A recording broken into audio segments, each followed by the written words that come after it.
The armed son of Kunti, it is undoubtedly very difficult to curb the restless mind, but it is possible by suitable practice and by detachment.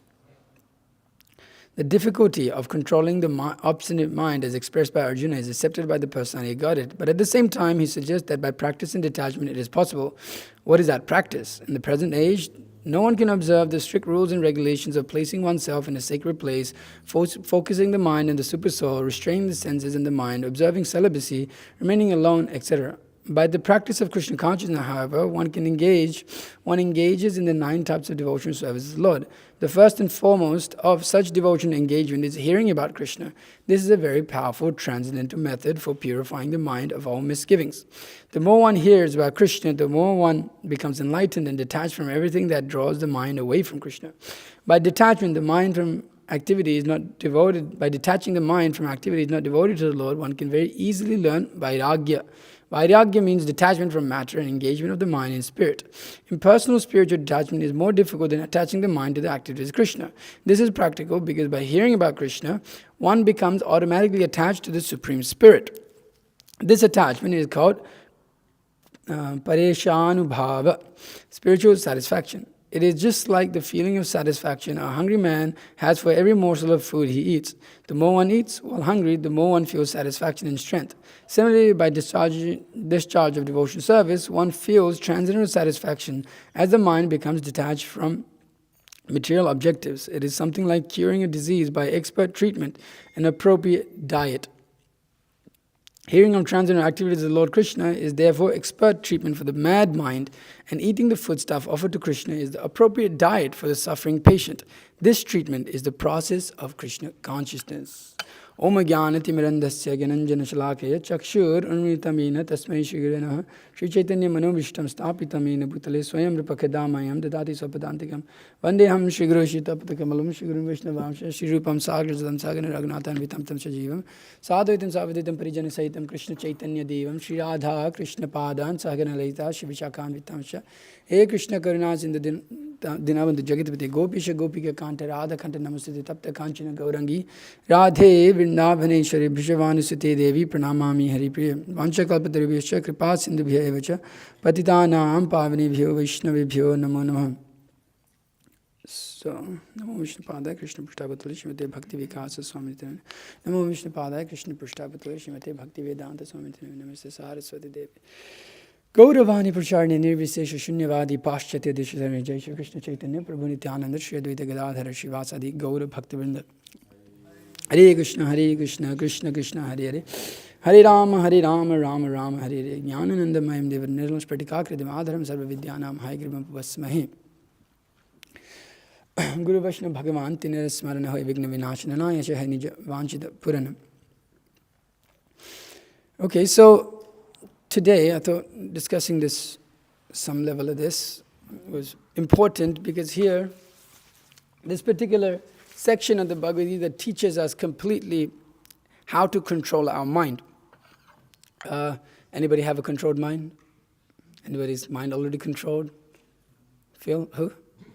Oh.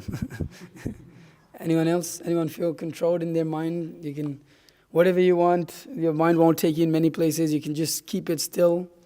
Just like Krishna compares it in the Bhagavad Gita, just like inside, when there's no wind, like a lamp. We don't have a lamp here. It doesn't waver. No, generally it's seen that our minds, especially the symptom of Kali Yuga, is that it's extremely disturbed. That everybody's minds are pretty much extremely disturbed, especially nowadays. And we can notice that more and more and more. So it's a very important topic. I mean, so many crazy apps are there. What is this? What is this? Headspace is there, and then there's a few others. Huh? What? Gaia? I don't know about Gaia. Okay, Gaia. Huh? Calm. That's the famous one, LeBron James. I remember being in New York, and there was like a big billboard with LeBron James on it. It said calm, and he's got some earphones in, and he's like in a meditative state. Because anything you want to do in life, you require control of the mind. Krishna says that without, one who has determination, one-pointed determination, his mind is very fixed. He knows, his mind is not chasing different things. Just like sometimes you're doing something and you're there, but your mind is in like 10 different places. How hard is it to especially when you're trying to do schoolwork? When I was in school, the work sucks. You don't want to do it. And so you're trying to do, I was with Ali Krishna Prabhu, we're realizing how useless university is, because we're at UGA and we're looking at the stuff they study. And then I was looking back at the stuff I studied. And I was asking ChatGPT, I was like, ask me all the questions that I would have studied in quantum mechanics 5 years ago. And he asked me those questions. I was like, what the hell is this? I was like, oh my God, I can't believe I did this. This is ridiculous. It's some crazy stuff. I was like, oh my God.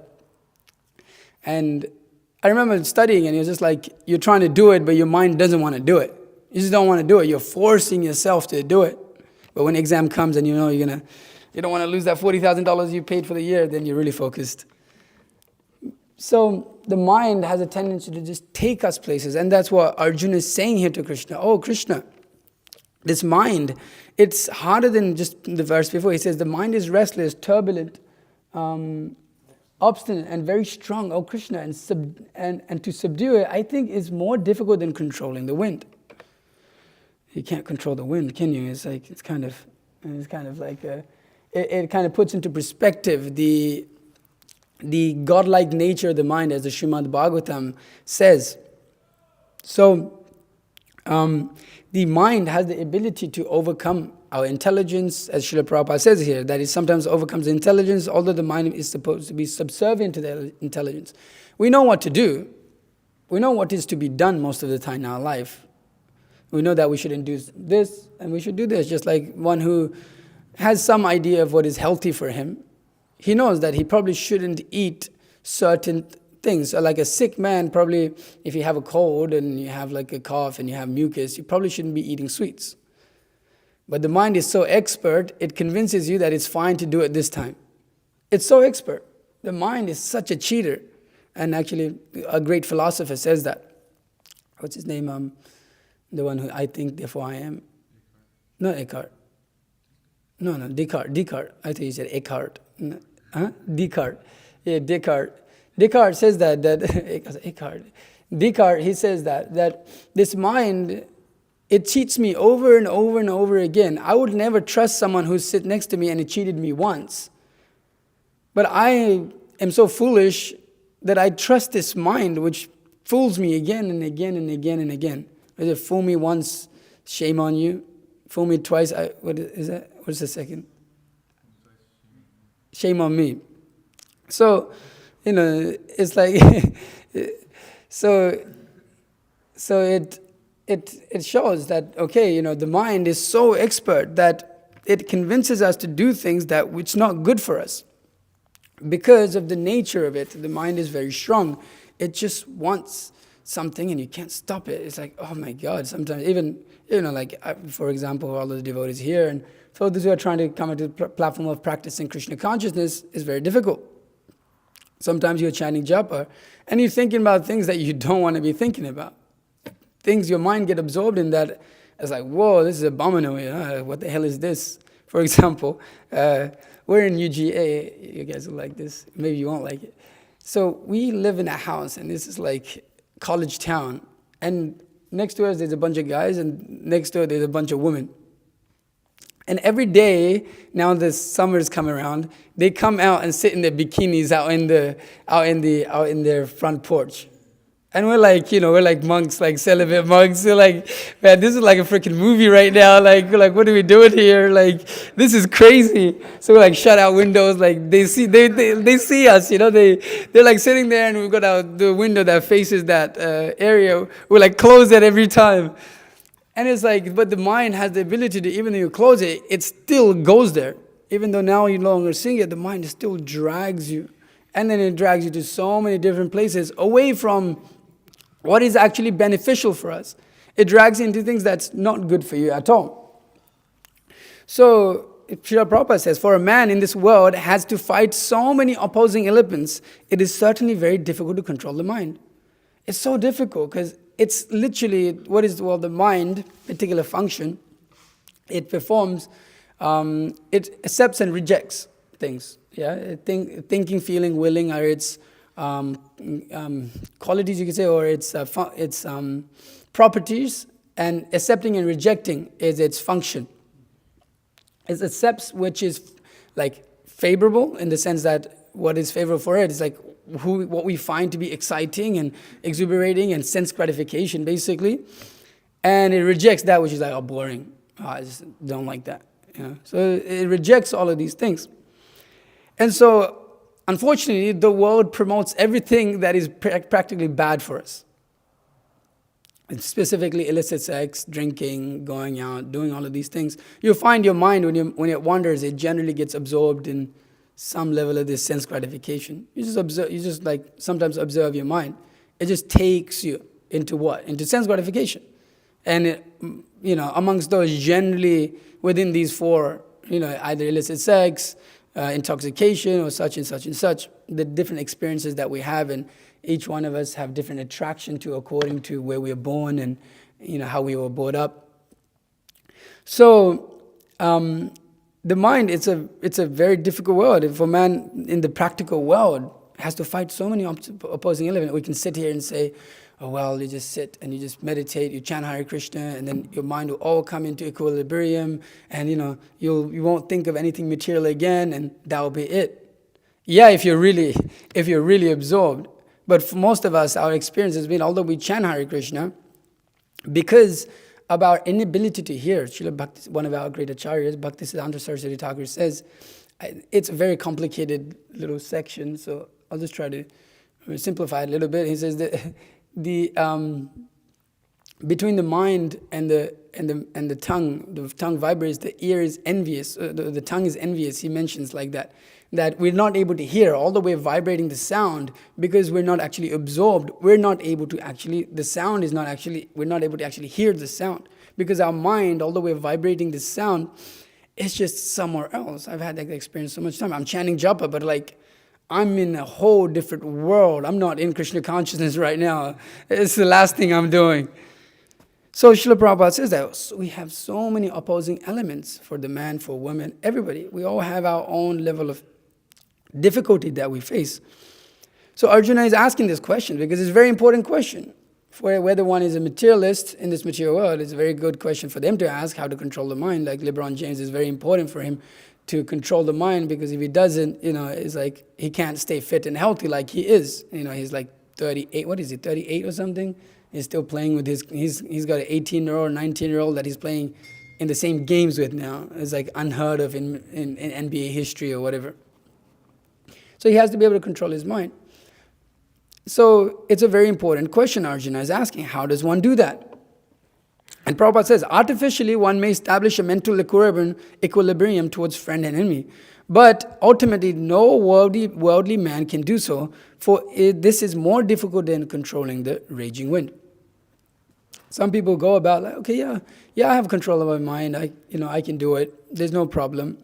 And we might artificially do it. Some people like, you sit down for 10 minutes, like I'm saying, these apps, and then you listen to guided meditation. And there's no doubt about it. There's a level of calmness people feel because you're not constantly slaughtered by the waves of mature nature. Just people just get this, get that. Like you get on YouTube sometimes, and I've been getting these crazy ads about some crazy stuff. I'm like, what is this? But it's like constantly trying to drag you in many different places. For example, your scrolling problem that people have nowadays is a big example of that. Mind just constantly, oh, where is it? Dragging you so many places. And you may try to artificially build an equilibrium by meditating for 10 minutes a day. Okay, all right, my mind is, okay, let me control it. And because now, being bombarded, it feels a level of equilibrium. But actually, this is not real control. Srila Prabhupada mentioned that. That's actually, ultimately, no worldly man can do so because one is constantly is slaughtered by this material nature. So, it is very important to understand how to do this without it being artificial. So the artificial means that like we were saying, it's done unnaturally, that you're just kind of just trying some method that is not normal, or forcing the mind in some way. Forcing means that creating a situation only under certain circumstances you can be controlled. It has to be this particular place, this particular thing. So Krishna gives Arjuna a very practical, two solutions actually. Here he gives that it is possible by suitable practice and detachment, and later he says, this is the same answer Srila Prabhupada gives us the purport here. He says, by being absorbed, the mind being absorbed in me. So Srila Prabhupada specifically in this purport, he says that the difficulty of controlling the obstinate mind as expressed by Arjuna is accepted by the personified Godhead. But at the same time, he suggests that by practice and detachment it is possible. What is that practice? In the present age, no one can observe the strict rules and regulation of placing oneself in sacred place, focusing the mind on super soul, restraining the senses and the mind, observing celibacy, remaining alone, etc.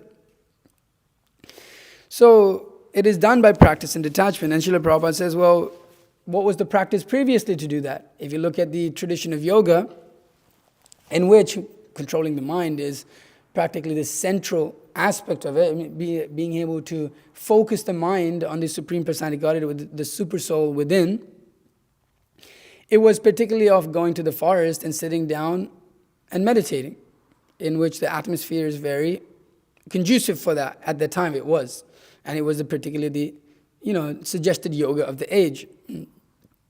But, as Srila Prabhupada said before, in this age, practically impossible to do, or in here, practically impossible to, observe all these rules. For one to actually perform that process, one has to have been a celibate his whole life, has to particularly be in that body of a male, has to, there's so many qualifications in order to actually come to that point of focusing the mind properly. So, Srila Prabhupada says that what is that practice? That practice is not this artificial, in this age it would be artificial to try to go and sit down and try to perform that process. Because it's just not built for it. And are we qualified for that? We can go and make a show, look, I'm such a great yogi, I'm sitting, but actually your mind is just still absorbed in material consciousness. And Krishna says that earlier in the Bhagavad Gita, that such a person is just a pretender. Although he externally renounces everything, within his mind, one who is attached to sense gratification, he is called a pretender. It describes me very well. But Srila Prabhupada, he says here, it's actually devotional service is practical. It's very practical. We're not impractical people. The platform of what Krishna consciousness gives, it is not something artificial, as Srila Prabhupada says. This is not an artificial imposition upon the mind. What is it teaching us? It is teaching us the full nature of the soul and how to come to that point, how to come to the platform of the soul. And so, that activity on the platform of the soul. So Srila Prabhupada says here that by practice of Krishna consciousness, however, one can engage in 9 types of devotional service to the Lord.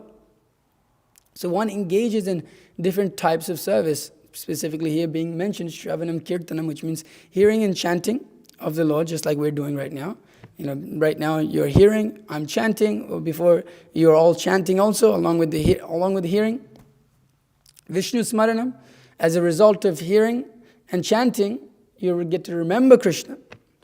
Shravanam Kirtanam, Vishnu Smaranam, Pada Sevanam, and then serving, just like serving the lotus feet of the Lord. Means so many different activities are there that we perform. We go, cleaning the floors, cleaning the dishes, cooking for the Lord. Pada Sevanam, Archanam. Archanam, actually worshiping, just like you see, flowers of the Lord being decorated very beautifully. This is Archanam, worshiping the Lord. Vandanam, prayers, offering prayers to the Lord. There's so many prayers we recite. Dasyam, again, service. Sakyam, one he sees the Lord as his supreme friend.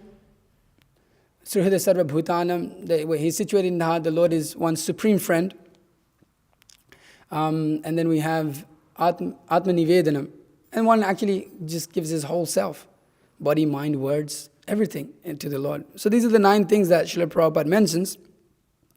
But he says, out of all of this, The first and foremost of such devotional engagement is hearing about Krishna. This is a very powerful transcendental method for purifying the mind of all misgivings. The more one hears about Krishna, the more one becomes enlightened and detached from everything that draws the mind away from Krishna. And if we actually analyze how our mind gets absorbed in this world even, it's by sound, by hearing. You hear about things. You hear about enjoyment. The ear is a very powerful sense. And so you hear about this world and you become attracted to it. Actually, we're listening to this at the lectures. Actually, the living entity, it seems, naturally knows actually the sex desire, money, and all of these things, actually not the thing to run after. Because she's mentioning, when you're young, even kids, when you tell them about sex, they're like, oh, that's nasty. Why would anybody do that? Like animals. It's natural. It's like naturally just like averse to like sex desire.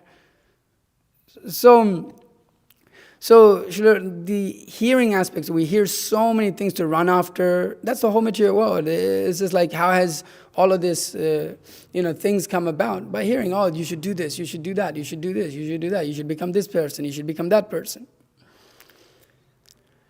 So when we replace that hearing of this material world of success, what is success in this material world, by replacing that with the sound vibration of Krishna consciousness, that topics which are relating to Krishna, actually the real object of our senses, the real object of our mind, then actually real control is there.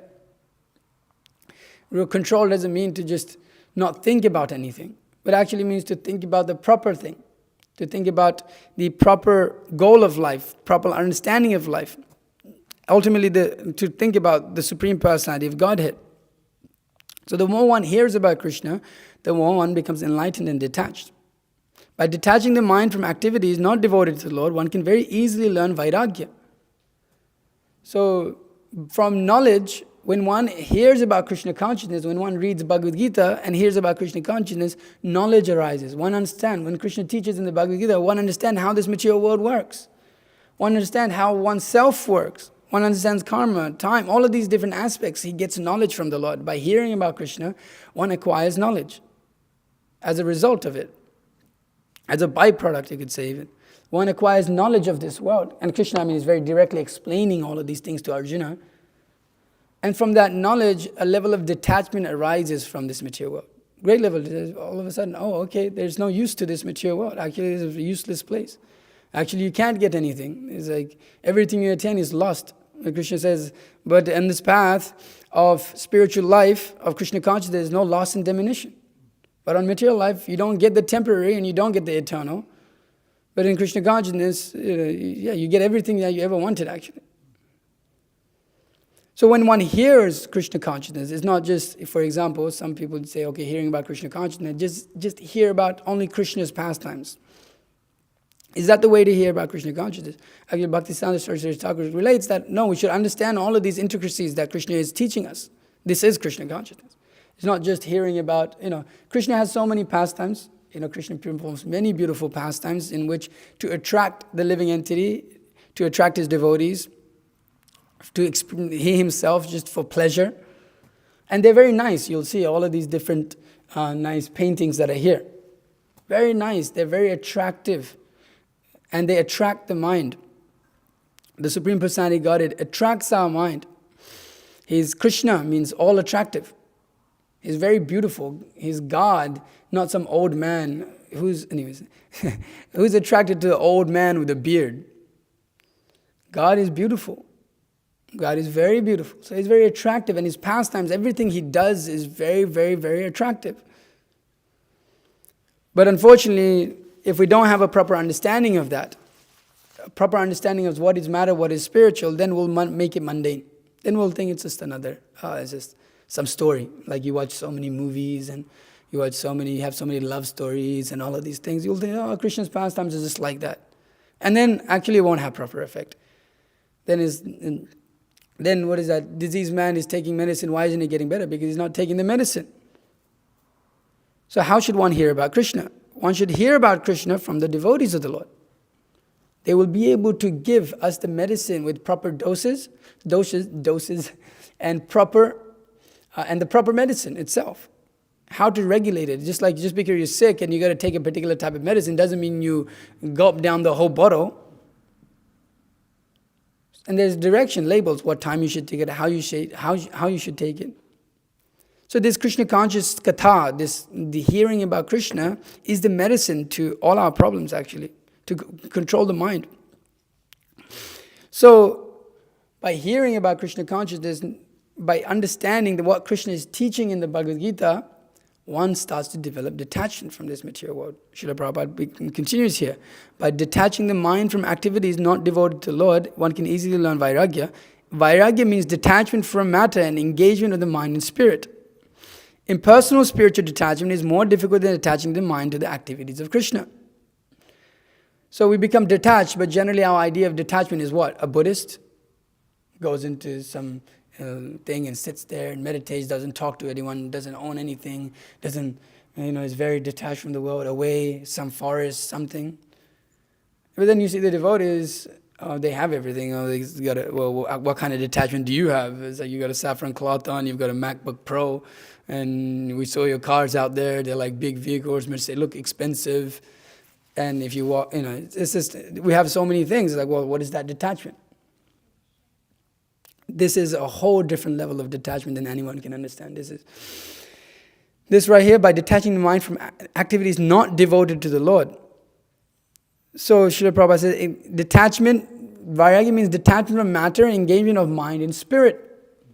Not just detachment, not just letting go of things, but actually utilizing whatever there is in the service of the Lord. So we think, the flowers, they're just material, forget it. Why do we need to offer them? We're detached from.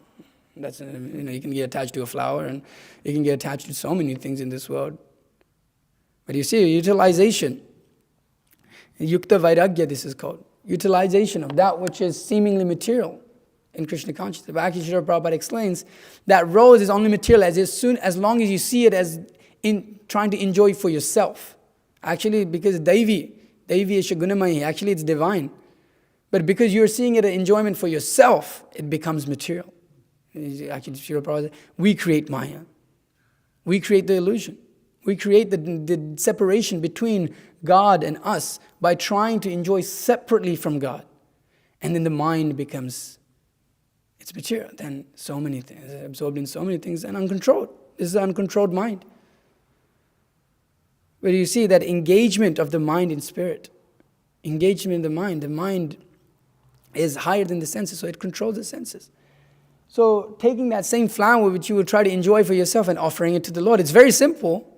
It's not very difficult. It's very simple. You just take whatever we have in our lives and we engage it in the service of the Lord. Not that it has to be guided also. It's not that, I like to eat meat and then so I offer meat. No. There's things that God likes, that Krishna likes. Krishna loves flowers. He loves wild flowers, actually. You read in Krishna book how Krishna and his coward boys, like that over there, they go into the forest and they pick so many different flowers and decorate themselves with different flowers all over their heads, and they create little crowns and decorate each other, such and such. So instead of being absorbed in generally you buy a flower for the opposite sex in order to please them. Similarly, you can use instead of taking that tendency just to please the opposite sex, which is material, and we give it to Krishna with that same love and with that same attitude of actually trying to, or maybe the attitude is a little more material there because it's based on what I'm going to get out of this person. But some level of ideas there that this should be selfless, the way I'm doing this service to this other person. So similarly, by absorbing that mind in serving the Lord, then we will feel a great level of detachment and satisfaction within the heart. And when one is satisfied, naturally the mind is controlled. You'll see in your life, in whoever, whether you're performing Krishna consciousness, whether you're in the process of coming up there. If you analyze your life and you see when you're the most, when you're satisfied, your mind is very controlled. It's not running to one place or another. It's very controlled. You'll see when you're unsatisfied, you can't even sleep. Why? Because the mind, just so many things. You lay down, but you've got like 1 billion things going on in your mind, uncontrolled. So Srila Prabhupada says here, This is practical because by hearing about Krishna, one automatically becomes attached to the Supreme Spirit. This attachment is called parishanubhava, spiritual satisfaction. It is just like the feeling of satisfaction a hungry man has for every morsel of food he eats. The more one eats while hungry, the more one feels satisfaction and strength. Similarly, by discharge of devotional service, one feels transcendental satisfaction as the mind becomes detached from material objectives. It is something like curing a disease by expert treatment and appropriate diet. Hearing of the transcendental activities of Lord Krishna is therefore expert treatment for the mad mind. In eating the foodstuff offered to Krishna is the appropriate diet for the suffering patient. This treatment is the process of Krishna consciousness. It's really simple. It's really amazing, these set of purports. We say that some people, they get Bhagavad Gita and they just read the translations. Oh, that's the Bhagavad Gita. Actually, no. The Bhagavad Gita is actually in the purports. That's where the understanding is. One should read translation, but one should not skip over these purports because that's where the secret of devotional service lies. One gets that from a devotee. Actually, one can't try to just study Bhagavad Gita on his own. He gets it from Srila Prabhupada. He's very, how can you understand this? Okay, Almighty Son of Arjuna, it is very difficult to curb this restless mind, but it's possible by practice and detachment.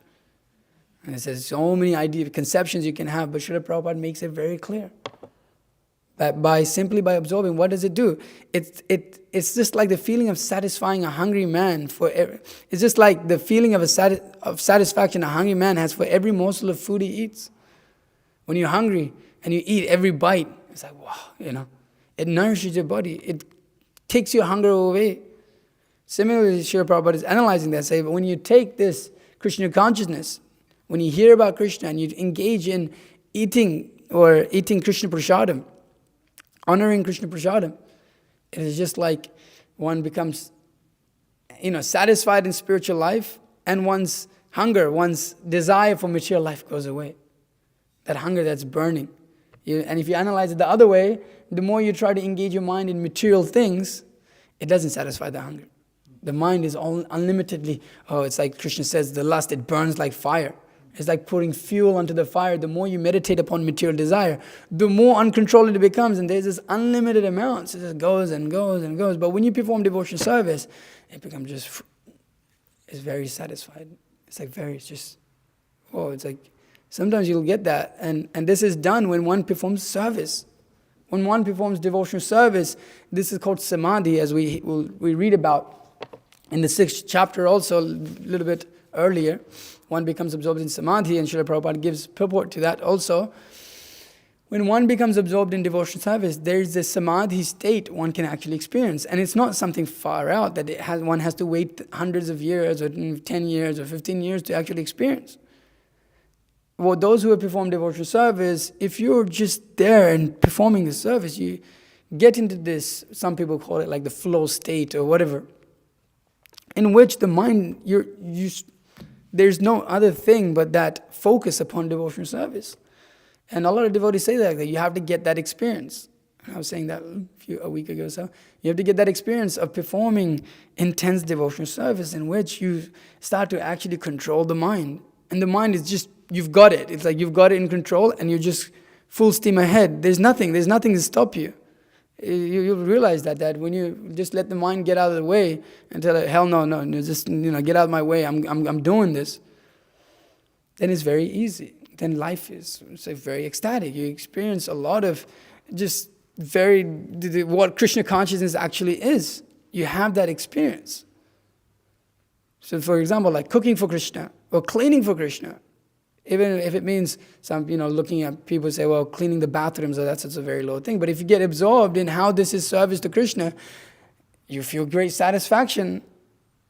You just, why am I feeling sad? And it's confusing sometimes. Why am I feeling satisfaction? Why am I feeling satisfied? Why is my mind controlled?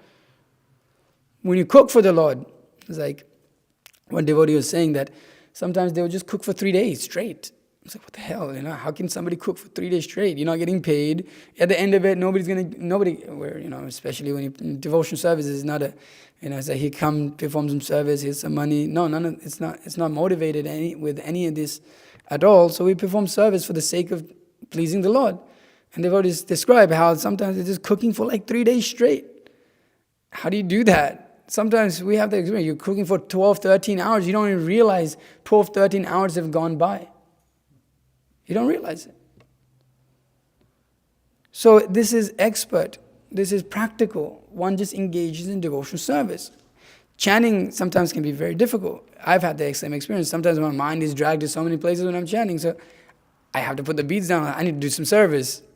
I need to engage the senses. I need to engage, because, if you engage the senses, the mind becomes naturally absorbed. I need to put the lecture on here as I engage in Krishna consciousness.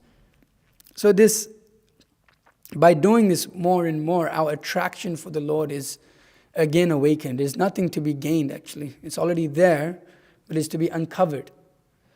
So by constantly hearing, it's very important that we hear. Otherwise, if we just chant, it's actually just chanting by itself. Our acharyas say that it is actually incomplete, which is, a big statement. Because there's no hearing, there's no understanding of how to chant, the mood to chant in. So one has to hear. We go on hearing and how to improve our devotional service, how to come to that platform. And it's very simple.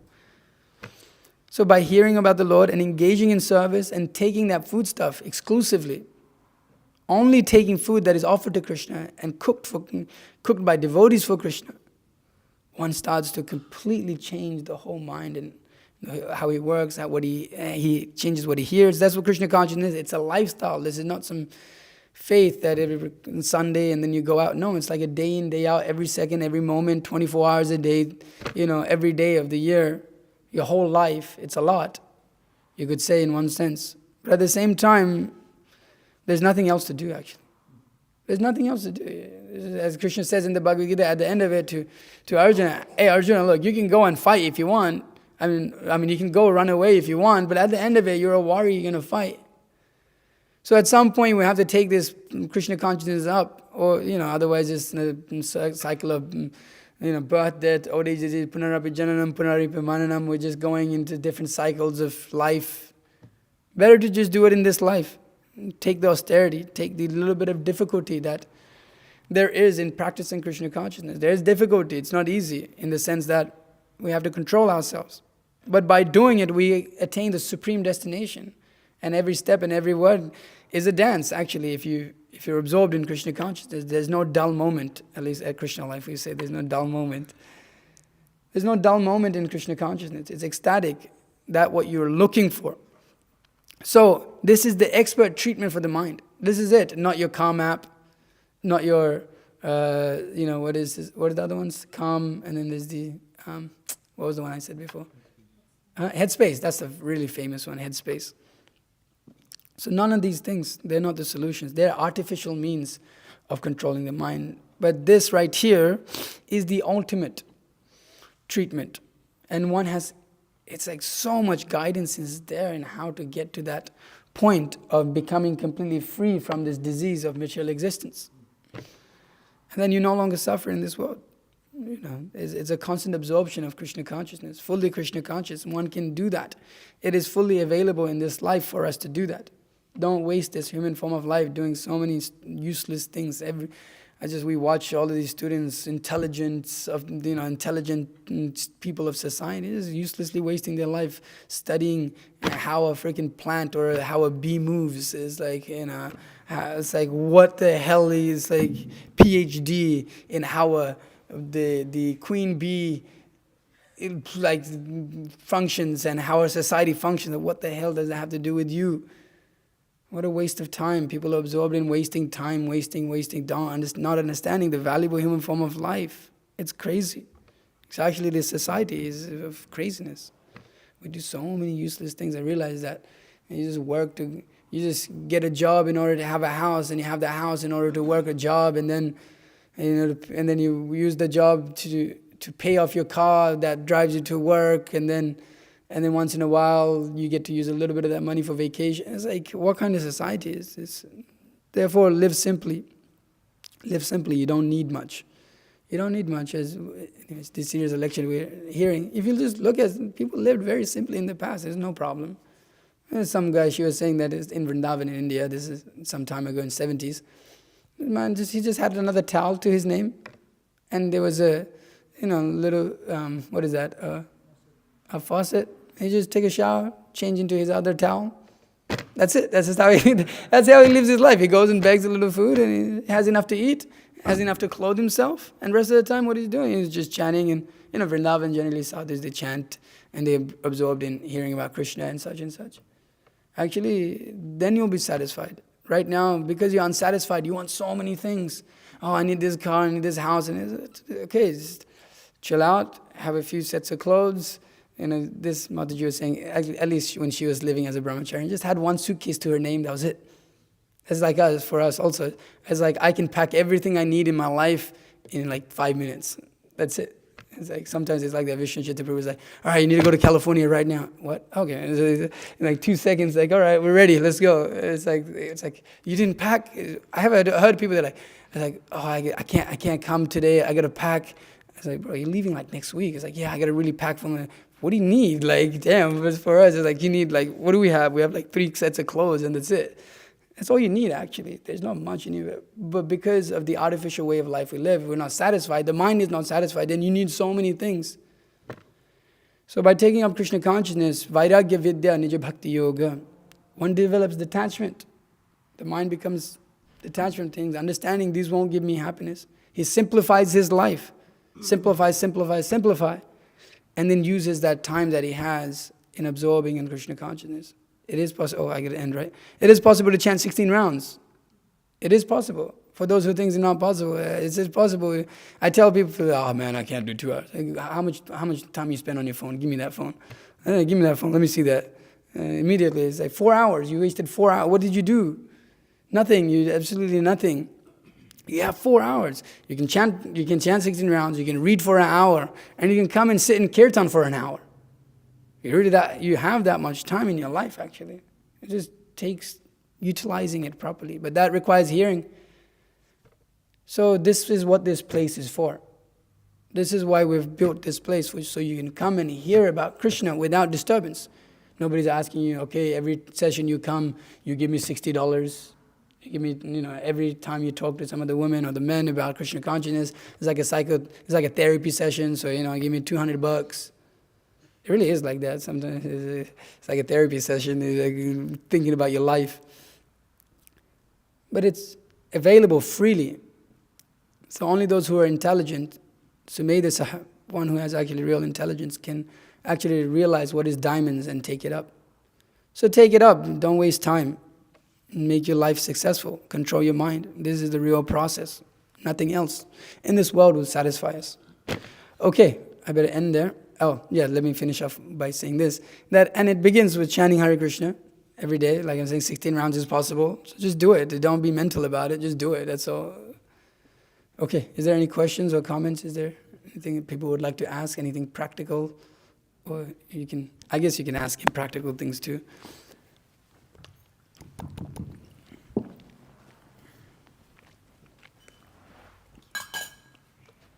Yes. Well, mine is more of a comment about, are you familiar with neuro-linguistic programming? Yeah. Because they have great exercises when it comes to detachment. Mm-hmm. So I was just saying, like, if people are able to use some of those exercises, they actually can focus their mind more on the Supreme Godhead and not focus more on the material world. Wait, what was that? What was the last thing you said? I say if people learn more about like neuro-linguistic programming, I have some, thank you. They're able to focus more on the Supreme Godhead than focus more on the material world because they have more control over their thoughts. Yeah. So the thing is, like, generally the reason they do neuro-linguistic programming is so that they can go on in their material life better. You never see those people who do neuro-linguistic programming coming to like Krishna consciousness. I'm one of those. You're a very exception. You're a very exception. I've never seen, I've been here doing this for like 8 years now. Mm-hmm. I've never seen that. So generally people want to control their mind just to go into that thing that made their mind uncontrolled. It's crazy. People want to perform meditation so they can go on with the things that's making their mind uncontrolled.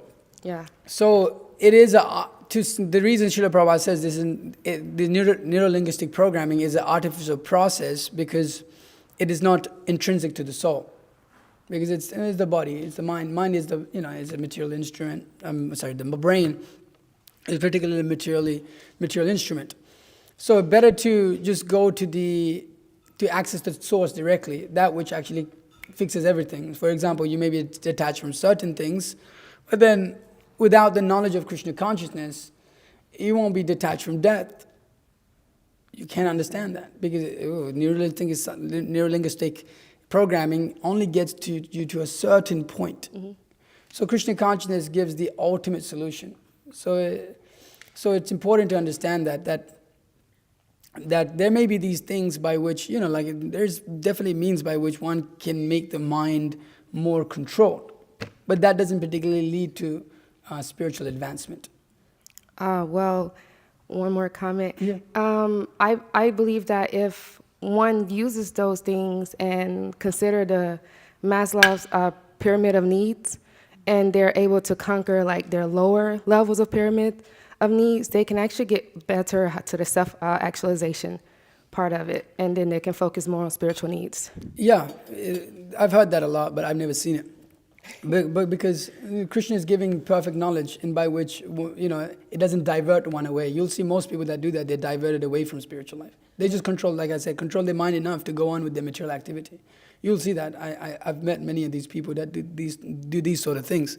Therefore, the process of Bhagavad Gita is very intrinsic, in which it helps us understand the difference between matter and spirit. These things don't do that. They just say, okay, this is how you control the mind. But there's no real basis of understanding, well, what is matter, what is spirit, who's the controller of both, who's God. So True. Some people, or definitely just like a lot of the devotees who came to Krishna consciousness, did LSD in their life, had some, then later came to Krishna consciousness. But not that LSD leads to Krishna consciousness, it's completely independent. Thought you were trying to tell me something. No, just No. Don't take LSD, please. So it's very important to understand that sometimes we'll see, many people, some people came to Krishna consciousness by going to jail. Mm-hmm. It doesn't mean we should all go to jail. So Krishna consciousness is a very independent process. And it is complete in itself. One actually doesn't require all of these material things. If one actually just studies and understands, the process is complete in itself. So it may be helpful. Different things may have helped us come to the platform of spiritual life. And we give that credit to some extent.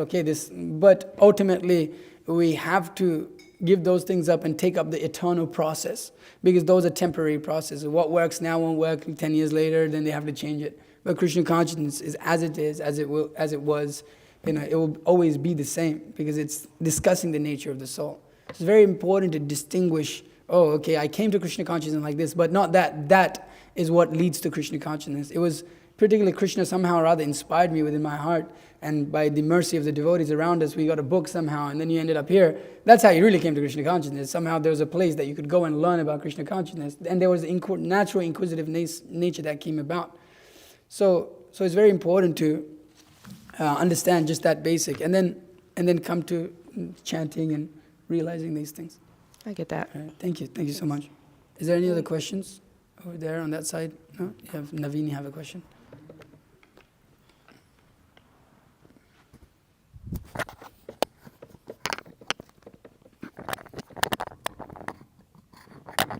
I had a quick question about, as you were saying, with a Buddhist, they're kind of able, or it seems like they're able to, at the very least, be celibate or kind of avoid intoxication, meat eating, these things. So I guess I was wondering, with a Mayavadi or a Buddhist that's able to do these things, I guess how do we understand their ability to do that without Krishna consciousness?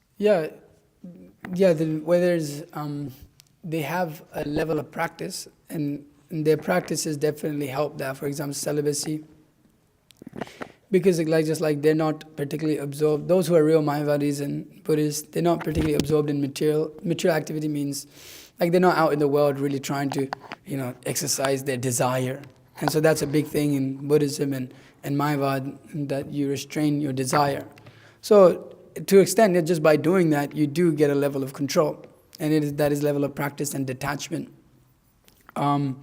So it's definitely there, because when one stops engaging his material desire, like Krishna says, you stop you don't put fuel on the fire anymore, then it chills out a little bit. So then it's a little easier to control.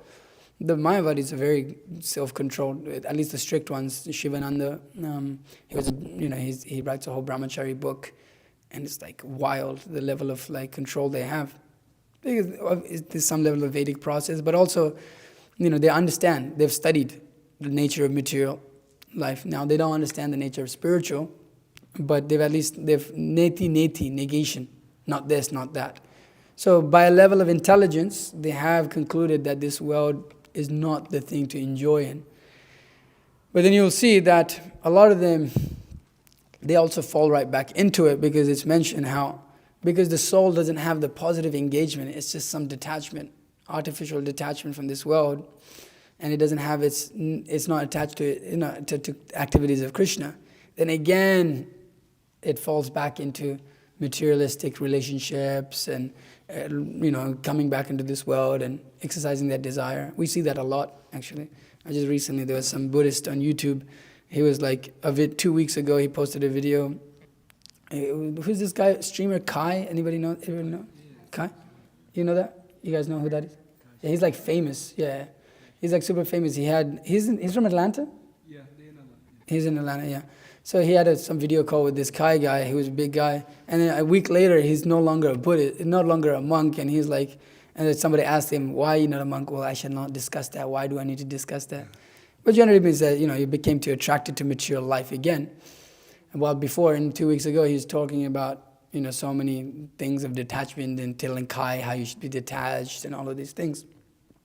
So generally one is attracted again, because there isn't, as Krishna says, there isn't a higher attraction or a higher level of attachment there. So one has to gain that attachment to Krishna consciousness, because the soul is yearning for that, it wants that. So they're able to do it because of their analysis of material nature and their practice also. Mayavadi's practice, they chant Vedic mantras and use that to control their mind and all of that. And similarly, Buddhists also do similar type of practices. So that is there. One can maintain a level of equilibrium, just like you're a chemist. So, you can maintain the gaseous state of water for some time, but it always wants to come back to that natural state of water. It can be in a gas state or solid state, all of these things, frozen or whatever, heated, but ultimately it comes back. Nature pulls it back to its natural state of like liquid. So similarly, the soul always wants to be in that natural state of Krishna consciousness, or a loving relationship with Krishna. And when that's not available, then it becomes perverted in this world with different people and desires into different things of this world. So that's why that's a little bit long answer. But okay, does that make sense? Yeah. Is there anything else? Any other question? No? Oh, you have something? Real quick. Is that okay, Jita? Just a small comment. You just also see like even karmis, like not necessarily, they're not Buddhists, Mayavadis, or devotees. They're vegans or they're straight edge. They don't do any intoxication, and they're celibate, no masturbation, all this stuff. And they focus on that, but there's no spiritual aspect. But then, you fall back into it. Thing, Eventually, you're attracted by it. As case again and again and again. Okay, all right. So, are we chanting some japa? Is that what we're doing? So now we're gonna chant a little bit. We've spoken a lot, so let's do something practical. And you can also do more practical things if you would like. Like I was speaking, engaging in service is very important for the women. Talk to the women about how you can engage in service. There's a lot of service available. Things like out in the garden, right? There's a lot of service available out in the garden, and unlimited amount of service available out in the garden. And if you would like to help clean up in the kitchen, if you would like to sweep the floors, whatever it is, something little you can do when you come. You can contribute in some little way, in different ways that you can. So, okay, so everybody's got beads. All right, so we'll chant a little bit. I won't make everyone chant a whole round because I'm running late on time. I went a little over time, I think. So you can hold your beads with your middle finger on your right hand and your thumb on top of the bead after the main bead here with the tuft of hair on it. So here. We're going to chant the mantra, this Hare Krishna mantra. You chant the whole mantra on one bead and then move to the next one. And the point here again, emphasizing that you have to hear the sound. Listen to the sound. Don't let your mind go to many other places. Bring it back, as Krishna said, regulation, by regularly bring it back, by practice of regulation. Regularly bring the mind back. You have to tell it, come back, okay, listen. It will constantly go away. So we can train the mind like that. It's an instrument, it just requires training. So we'll do about 10 beads, and I encourage people, who's chanting some round? Okay, I hope you guys are, God. Who's chanting? You're chanting? How many rounds are you chanting? Recently I got up to 3 rounds at least a day. No, perfect, great. And I know you're at 16. And she's at 16, she's on it. And so please begin at least 1 or 2 rounds a day, at least one. Everyone can do at least one. I know nobody's that busy. And so please chant at least 1 round. We're just going to do about 10 beads. 1 round is when you go around 108 times, there's 108 beads. So that pretty much is what 1 round is. So if you can do many of those, great. At least 1. And if you can't do 1, just come here in the morning and we'll make you do 1. And so, all right, let's do it together. We'll do it in unison. Okay, 3, 2, 1. Hare Krishna, Krishna Krishna, Hare Hare. Hare Rama, Rama Rama, Hare Hare. Hare Krishna, Krishna Krishna, Hare Hare. Hare Rama, Rama Rama, Hare Hare. Hare Krishna, Krishna Krishna, Hare Hare. Hare Rama, Rama Rama, Hare Hare. Hare Krishna, Krishna Krishna, Hare Hare. Hare Rama, Rama Rama, Hare Hare. Hare Krishna, Krishna Krishna, Hare Hare. Hare Rama, Rama Rama, Hare Hare. Hare Krishna, Krishna Krishna, Hare Hare. Hare Rama, Rama Rama, Hare Hare. Hare Krishna, Krishna Krishna, Hare Hare. Hare Rama, Rama Rama, Hare Hare. Hare Krishna, Krishna Krishna, Hare Hare. Hare Rama, Rama Rama, Hare Hare. Hare Krishna, Krishna Krishna, Hare Hare. Hare Rama, Rama Rama, Hare Hare. Last one. Hare Krishna, Krishna Krishna, Hare Hare. Hare Rama, Rama Rama, Hare Hare. Okay. I have some announcements to make. So thank you very much for coming. Now, we have this every week. And so please bring your friends if you can. Tell them about it. Bring them. If they don't like the music or the class or anything like that, they'll like the food at least. So please bring your friends. We encourage you to tell your friends about it. Invite them. It's another process of Krishna consciousness, to be enlivened by something and to give that to others. May be able to change people's lives. So please, whoever you meet, if you like, we have cards, and the Matajis can give you some cards. And whoever you meet, you can just give them a card at least, and like tell them about it. Hey, there's this cool place. That they talk about philosophy, they talk about God, and have some really good food and really good music. So you can try to bring at least one person next time you come. If you make that a goal, that's very good. So every week we have this. It's completely free. Please come through, engage in some service here. We have a morning program every day. Every day we're doing this. This is pretty much how we should live our life. So every morning at 7:30, there's a class that begins, and there's free breakfast afterwards. On Tuesday mornings, they're special. So the devotees here cook up a really nice breakfast. And so that's extra inclination to try to get you to come a little more. So if you can make Tuesday your day, once a week during the week, make Tuesday morning your day to come and hear about Krishna and learn about Krishna, engage in a little bit of service. And if you would like any updates, you can contact Bhakti Mason. You can give your email or your phone number, right phone number, and we can add you to the group, and you can get constant updates of what's going on. And so there's coming up this week also, next Sunday is actually a festival. So we will be having, it's a little bit more grand, the feast will be bigger. The talk will be on Rama, probably, the Supreme Personality Godhead, its appearance. So there'll be a festival, so you can invite some people. Please invite more people for the festival. There's books, whatever I've been talking about, whatever the practice we're speaking about, it is all coming from the Srimad Bhagavatam, Bhagavad Gita. So if you don't have the books, please get them. And if you have Bhagavad Gita, get the Srimad Bhagavatam. If you have Srimad Bhagavatam, you can get more books, like Chaitanya Charitamrita and all of that. You can talk to some of the women about getting more books, and for the men, talk to the men. I think that's it, right? That's all I gotta say. So, one more request that we've, Mitravan Prabhu is cooked today, very nice feast. So we request that you can take as much as you like, but please don't waste any of it. It's the greatest pain in our hearts is when we look at the trash and we see like full bowls of things that haven't been touched, and a lot of Krishna's money and time and effort and devotion went into that. So, you can start if you like. You start with a little, and you can always get more.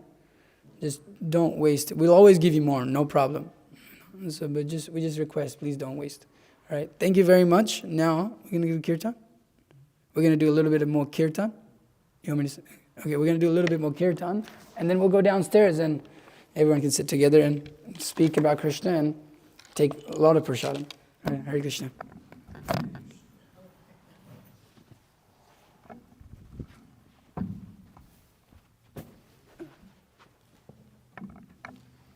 How many more per now? This is better. Is it better? That one has a key that Oh, locks. I don't like this one.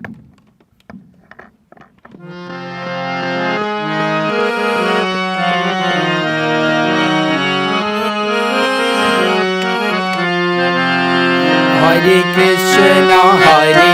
Krishna, Krishna Krishna, Hare Hare, Hare Rama, Hare Rama, Rama Rama, Hare Hare, Hare Krishna.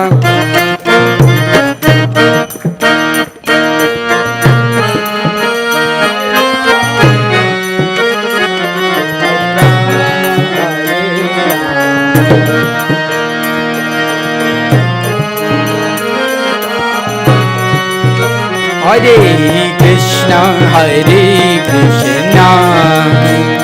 Krishna Krishna, Hare Hare, Hare Rama, Rama Rama, Hare Hare.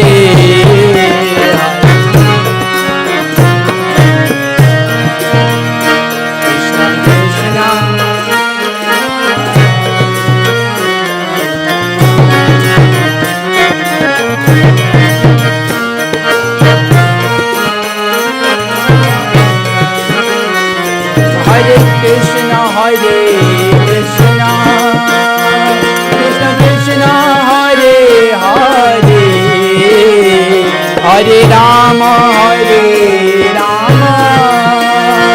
Rama Rama, Hare Hare.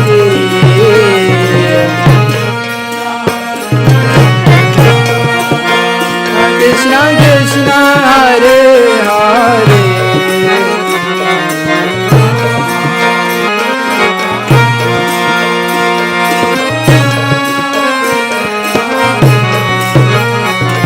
Krishna, Hare Krishna, Krishna Krishna, Hare Hare, Hare Rama, Rama Rama, Hare Hare, Hare Krishna, Hare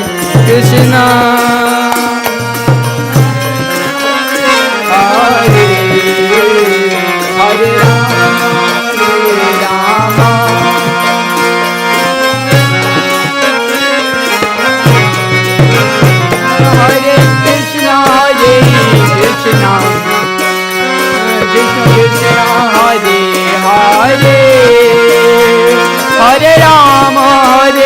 Rama, Rama Rama, Hare Hare, Hare Krishna,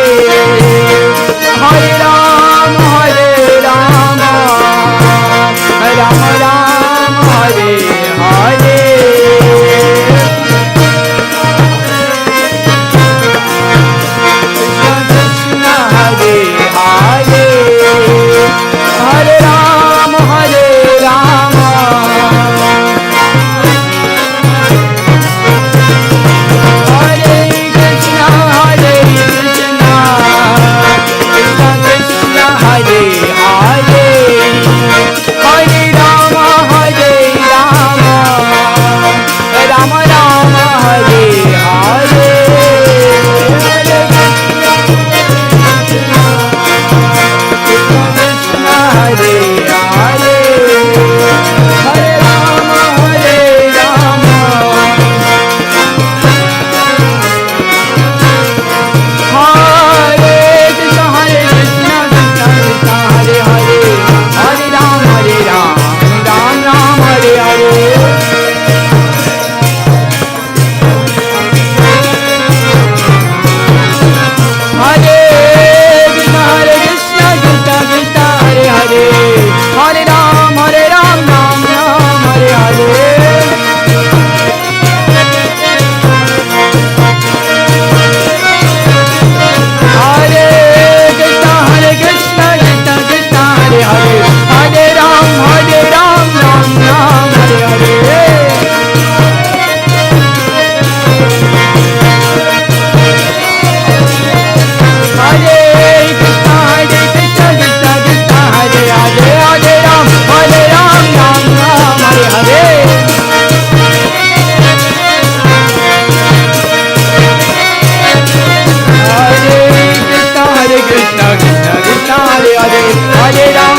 Krishna. Thank you very much.